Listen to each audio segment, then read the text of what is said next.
पक्षामध्ये मिळून मिसळून नेहमीच बाबांनी काम केलंय आणि बाबांचं फक्त मुंबईपुरतं काम नाही आहे तर महाराष्ट्रामध्ये अनेक ठिकाणी त्यांच्या विचाराचे कार्यकर्ते आहेत, त्यांच्या विचाराचे लोक आहेत। आज देखील पक्षामध्ये प्रवेश करत असताना वेगवेगळ्या भागातले असंख्य बाहेरचे कार्यकर्ते, महिला, तरुण, काही सरपंच होते, काही माजी जिल्हा परिषद तालुका पंचायतीचे सदस्य होते, काही नगरसेवक त्या ठिकाणी होते, असे अनेक क्षेत्रातले वेगवेगळ्या ठिकाणचे काम करणारे कार्यकर्ते आले। कुणी पक्षामध्ये आल्यानंतर त्याच्यामध्ये बेरीजच होती। आज त्यांची ताकद आहे, आज तुम्ही त्यांचे विचार ऐकलेले आहेत आणि आम्ही पण आमची भूमिका मांडलेली आहे। निश्चितपणे बाबांचा फायदा आम्हाला महाराष्ट्रात होईलच होईल, परंतु मुंबईमध्ये देखील राष्ट्रवादी काँग्रेस पक्षाचं बळ वाढण्याच्या करता त्यांची मदत झाल्याशिवाय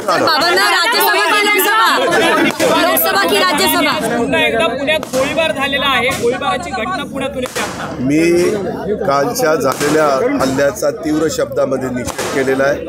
कुणीही बोलत असताना संविधानाने आपल्याला जो अधिकार दिलेला आहे त्या अधिकाराचा वापर करून शब्द वापरले पाहिजेत।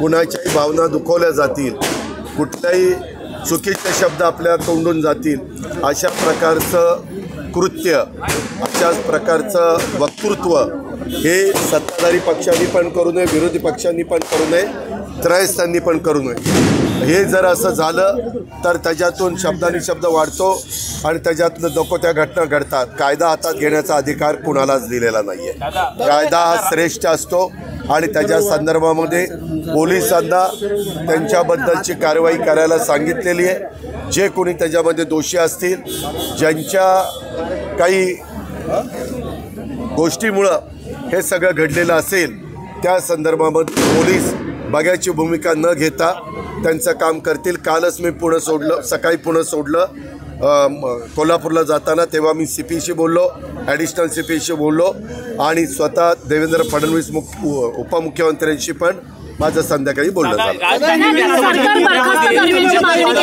काय त्याला अर्थ आहे? 210 आमदारांचा पाठिंबा, त्यांना काही थोडंसं कळतं का? सरकार बरखास्त मायनॉरिटीत आलं का सरकार? मागं काही घटना आपल्या महाराष्ट्रात आजपर्यंत घडल्या नाहीत का? मी त्या घटनांचं अजिबात समर्थन करत नाही, परंतु काही घडलं की लगेच सरकार बरखास्त करा, काही पोटखेळ आहे? काही त्याला नियम, कायदे, कानून काही आहेत का? नाही, उगीच उठायचं आणि प्रसिद्धी मिळवण्याच्या करता सरकार बरखास्त करा, सरकार बरखास्त करा, हे कसला पोरकटपणा आहे? बापरे बाबा, पुण्यामध्ये असे विधान केले की मोकळी जागा दिसली की विकून टाक, बॅडमिंटन खेळण्याऐवजी कॅरम खेळा, अशा पद्धतीचं चाललंय पुण्यात। मोकळी जागा नाही, माझ्या माहितीप्रमाणे तसं नुसतं बोलण्यापेक्षा कुठल्या ठिकाणी आरक्षण असताना आरक्षण बदललं गेलं ते आम्हाला सांगा।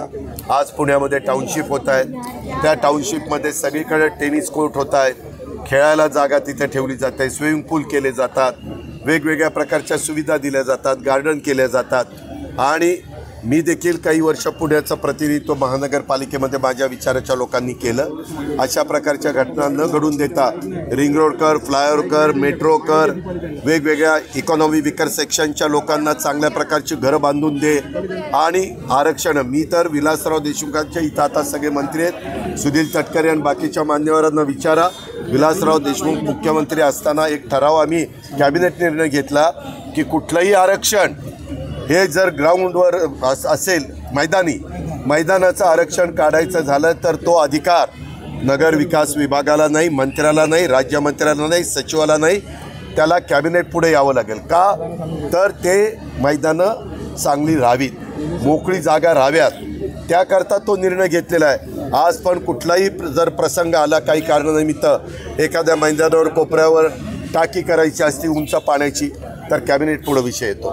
त्याच्यामुळं बोलताना ठीक आहे, बोला, तुम्ही एका राजकीय पक्षाचे नेते आहात, परंतु नुसतं मोगम बोलण्यापेक्षा जर आम्हाला सांगितलं तर मी जिल्ह्याचा पालकमंत्री या नात्याने त्यांची चौकशी करीन, विक्रम कुमारला विचारीन की ह्या गोष्टी झाल्यात का, जर घडत असतील तर थांबवीत।